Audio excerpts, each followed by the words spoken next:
Salam, xoş gördük hər-birinizə, əziz olimpiada həvəskarları, əziz riyaziyyat həvəskarları. Sizləri İnnovativ Təhsil Mərkəzindən salamlayırıq. Kiçik bir xatırlatma eləyək ki, inşallah mayın ilk həftəsində İnnovativ Təhsil Mərkəzimizdə canlı və ya onlayn olimpiada hazırlıqlarımıza başlayacağıq. Ona görə müraciətinizi sürətləndirsəz, çox yaxşı olar, sevinərdik. Bugün sizlə 2 nömrəli problemi olan iki dəyişənli bir funksiya, rasional funksiya şəklində deyək, ifadənin ən böyük qiymətini tapmaq istəyəcəyik. Burada deməli, çox dəyişənli olduğuna görə bəzən təklif edirlər ki, törəmə metodu ilə gedək və yaxud da xüsusi tərtib törəmələrlə gedək. Amma möhtac olmadığımız müddətcə olimpiadada törəmə istifadə etməməyə çalışıram mən. Bu sualda da deməli, törəməsiz bir həll metodu tapmışam. Sizdən bölüşmək istəyirəm bunu. Görək, burada necə eləmək olar?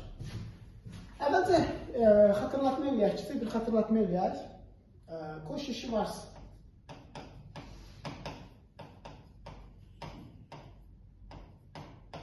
Koş işi varsa bərabərsizliyini xatırlayacaqsınız, nə? Koş işi varsa bərabərsizliyi nədir?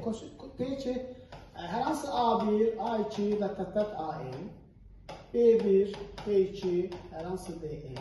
Bunlar real ədədlər olduqda, yəni artıq işarəsinin önəmi yoxdur. Mənfi də ola bilər, müsbət ola bilər, bəziləri mənfi, bəziləri müsbət ola bilər. Bizim əlimizdə belə bir bərabərsizlik var. Bunun da çox yaxşı isbatı var. Bunda ispat üzərində durmayacam.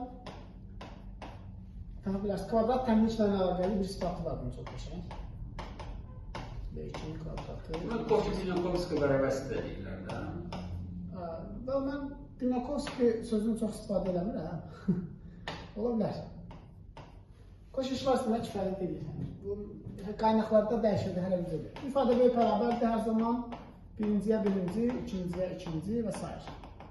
Burada bir dənə kiçik bir nüansa da toxunum. Bu bərabərsizlikdə şagirdlər elə bilirlər ki, A1 mütləq B1 ilə qruplaşmalıdır, A2 B2 ilə qruplaşmalıdır. Xeyr. Sadəcə yazıda indeks ahəngini pozmamaq üçün mən 1-ə 1, 2-yə 2 bu formada qruplaşdırdım. Burada yarada biləcəyimiz bütün o cütlüklər hamısı keçərlidir sağ tərəfdə. İstənilən qruplaşdıra bilər. Vektor qaydasını yazarız. Bəli, vektor qaydasından da olur. Müxtəlif isbatları çoxdur. Mən xoşuma gələn olimpiyadik isbatı kvadratik bir parabola mövzusuna toxunur həm də. Kvadratik bir funksiya daxil edərək, bəli, diskriminant kiçik bərabər də sıfırdan ekvivalentdir. Prosta görmək lazım ki, nə cür bir funksiya daxil olur. O isbatı başqa bir zaman üzərində durarıq. İndi bu bərabərsizliyə dedik, koş-iş varsa bərabərsizliyi və bunun bərabərliyi aldan nə vaxt ödənilir? A1 bölünsün B1 bərabərdir, A2 bölünsün B2 bərabərdir, AN bölünsün BN. Onu da hər hansısa bir lambda desək, dolayısıyla bizim AK-lar BK-larla xətt asılı olduqda ödənilir. Burada da K 1-dən N-ə kimi ədədlər. Okey, bu bizim koş-iş varsa bərabərsizliyimiz. İndi gəlin koş-iş varsa bərabərsizliyini tətbiq etməyə çalışaq. Bunun üçün belə bir trik eləyəcəm. Məxrəcdə nə baş verəcəkdir? Baxın, 4x kvadratı üstə gəl. Ana müəllim təcrübəli olduğuna görə bunu daha əvvəl görmüşdük. 3-ü deməli biz parçalayacağıq. 1 üstə gəl, 1 üstə gəl, 1 yazacağıq. 1 üstə gəl, 1 üstə gəl, 1. Və sonra sağ tərəfdə də 4 dənə y kvadratı plus 1 üstə gəl, 1 üstə gəl, 1. İndi qruplaşmanı bu şəkildə eləyirəm. Deməli, bununla 4x kvadratı ilə 1 qruplaşdırıram. Bu 4y kvadratı ilə bu 1 qruplaşdırıram. Rənglər qarışdı desəm. Bu 1 ilə bu 1 qruplaşdıraq və bu 1 ilə də bu 1 qruplaşdıraq. Uyğun işarələr qoymağa çalışdım ki, qruplaşma necə olacaq. Onda bunun koş-iş varsa bərabərsizliyinə görə sağ tərəf nə olacaq? 4x kvadratı 1-dən 2x çıxacaq. 1-dən 4y kvadratından 2y çıxacaq. Üstə gəl 1, üstə gəl 1 olacaq. O da 2 eləyəcək. Kvadrat. Yəni 4 vurulsun, x üstə gəl, y üstə gəl 1-in kvadrat. Yaxşı. Bunun məxrəcini deməli kiçiltdikdə belə bir müsbət bir ifadə olur. Onda tərs çevirdiyim zaman nə olacağını bilməliyim. X-Y-də bir T deyib, o yenə tərsə ətrəcək də. Bəli, super. Deməli, f(x-y) onda ifadəmiz bərabərdir. X üstə gəl y bölünsün 4x kvadratı üstə gəl 3 olsun 4y kvadratı plus 3. Onda bu ifadə kiçik bərabər olacaq nədən? X üstə gəl y vurulsun 1 böl 4 x plus y plus 1'in kvadratına. Bu hissə düzdür. Düzdür bu hissə. Burada axı bəlkə x üstə gəlir qədəri mənfidir. Necə olar? İşarə yoxdur. Amma bizdən istədiyi Həm böyük qiymət deyilsə müsbət götürək də. Çünki zaten aşağıdakı ifadələr müsbətdir.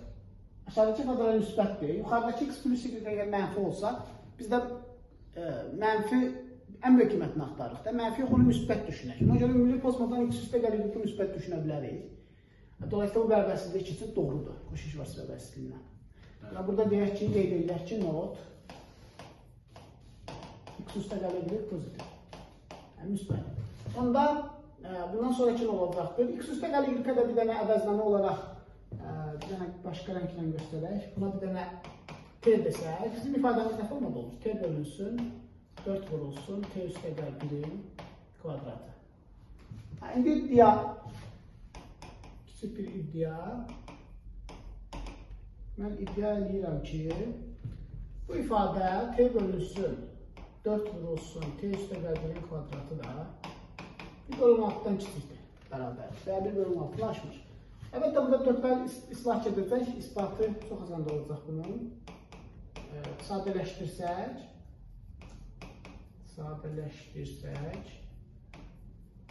nə olacaq mənim? 4'lər ixtisar gedir, 4 o tərəf keçir, bu tərəf atırıq. Alınır, 0 kiçik bərabərdir, t çıxılsın 1'in kvadratı aşkar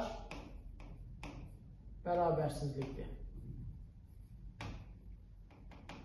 T+1 kvadratını qoşun yazmaq olar. Müxtəlif üçün yollara getmək olar. Başqa hələ şagirdlərim verirlər ki, burada funksiyanın konveksliyinə falan baxaq. İkinci tərtib törəməsinə gedir. Yəni, ehtiyac olmayan bir şeydir bu. Onun üçün T ilə bölmək olar. Çaprazlamda aydın olur bu. Bəlkə zaman mənim bir bonus olaraq qoşu varsın da isbatını verəsən. Koşu varsın ispat üçün belə bir funksiya daxil edəcək. İkinci səhifədən başlayaq ki, İkinci səhifədən. Bəlkə bu buranı yekunlaşdıraq bir dəqiqə. Bu sadələşdirəndə deməli belə bir bərabərsizlik alınır. Bəli. Bu doğrudur. Bəs bərabərsizlikdə maksimal qiymət ifadəmizin maksimum qiyməti nə oldu?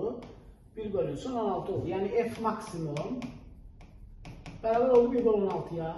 Bəs əgər bərabərsizlikdə çox kritik bir şey oldu ki, sən bunun maksimum olduğunu iddia edirsənsə, məsələn, hansı nöqtədə alır? Bəli, x plus o nöqtədə koşuşu varsa bərabərlik halı və bir də bu sonuncu bərabərsizliyin bərabərlik halı. Yəni, t-nin bir nöqtəsində, t-də nəyə demişəm? X plus y-ə. X də y-ə bərabər olduğuna görə bərabərlik halı x bərabərdir. Y bərabərdir 2'də 1 olduqda ödənilir. Həqiqətən də x-in 2'də 1 qaldı bu ifadədə. F 2'də 1 qiyməti olacaqdır 1 bölünsün 16. Yəni, bu da bizdən tələb olunan cavabdır. Maksimum qiyməti 1 bölün 6-dır. İndi, koşuşu varsın isbatı ilə bağlı belə bir, deməli, A ilər və B ilər həqiqət ədədlərdir dedik və bizim göstərməmiz gerəkən A1'in kvadratı üstə gəl və s. A1'in kvadratı vurulsun B1'in kvadratı üstə gəl B kvadratı böyük bərabərdir A1 B1 və s. AN BN mürtəzə kvadratı. Bunu ispatlamamız lazımdır. Deməli, ispat. Əmsallardan əsinlənərək belə bir funksiya daxil edirəm. Fx bərabərdir A1 x1 çıxılsın B1 kvadratı. A2 x2, daha doğrusu A2 x1 nə edir? Səhv yazdım. Düzəldək. Bir dəyişənə bağlı funksiyadır. Burada bir yoxdur. A1x çıxılsın B1 kvadratı üstə gəl. A2x çıxılsın B2 kvadratı və s. ANX çıxılsın BN-in kvadratı. Aydındır ki, bu funksiyanın qiyməti hər zaman nədir? Mənfi olmayan bir qiymətdir. Çünki kvadratların cəmidir. Həqiqət ədədlərdə baxılır. Kvadratlar cəmi mənfi olmayan. İstənilən qiymət üçün ödənir. Bəli, bu istənilən qiymət üçün, deməli, istənilən x daxildir, real ədəd üçün ödənilir. Düzdür. Bunu yazmaq qeydələmək lazımdır. İndi mən mötəzələri açsam, qruplaşma aparsam, fx funksiyasını eyni zamanda belə yazı bilərdim. Deməli, x kvadratının əmsalları nə olacaq? A1'in kvadratı üstə gəl, A2'in kvadratı üstə gəl və s. A2'in kvadratı vurulsun x kvadratı. İkisinin aslının iki mislində mənfi olacağına görə hamısında mənfi 2 var və qalan ifadə də olur bu. AN, BN, X və sərbəst hədd olacaq nə? B1-in kvadratı plus nöqtələr B-in kvadratı. Şimdi burada kısaca yazaq ki, bu deməli alfa x kvadratı üstəgəl beta x üstəgəl qamma şəklində bir parabola mövzusuna aparır bizi. İndi istənilən x üçün madəm ki, bu bərabərsizlik ödənilir, yəni sıfırdan böyük bərabərdir. Onda bunun yeganə durumuna baxlanmalıyıq. Deyəsən, dim rəziyyətində də keçilir. Parabola. Aha. Diskriminant ikisi bərabər. Bəli, bunun deməli diskriminantı delta f funksiyasının diskriminantı, kvadrat funksiyasının diskriminantı sıfırdan böyük ola bilməz. Elə bu da biz nə? Cauchy-Schwarz bərabərsizliyidir. Cauchy-Schwarz. Bizdən isbatlanması gerəkən. Əslində, bu vektorlar üçündən isbatı tamamilə doğrudur mu? Yəqin ki, doğrular da olur. Çünki bu kvadratlar da mənə normu xatırladır. Funksiyonel analizdən gördüyümüz norm mövzusu var. Mənə normu xatırladır, yəni modulu. En ölçülü fəzada bir koordinat götürəcəksən A nöqtəsi. A nöqtəsinin koordinatları A1, A2, A-in olacaq. B nöqtəsinin koordinatları B1, B2, B-in olacaq. Bu onların iskələr hasilidir. Bəli, iskələr hasilinin kvadratı. Bu ifadə iskələr hasilinin kvadratı da. Bu ikisi bərabər olur modulların hasili. Orada da aradakı buzaq məsələsi kosinusun maksimum ulaşdığı qiymət 1 olduğuna görə bərabərsizlik doğru olur. Kosinuslar bərabərdir, sürətli skalar arası bölünmək vəzdən modulları. Orada ikisi bərabər gedir alınır. Bəli. O da başqa bir yanaşma isbatı olur. Təşəkkürlər Camal müəllim. Buyurun, uğur olsun hər kəsə. Sağ olun, təşəkkürlər. O, bilirsən mən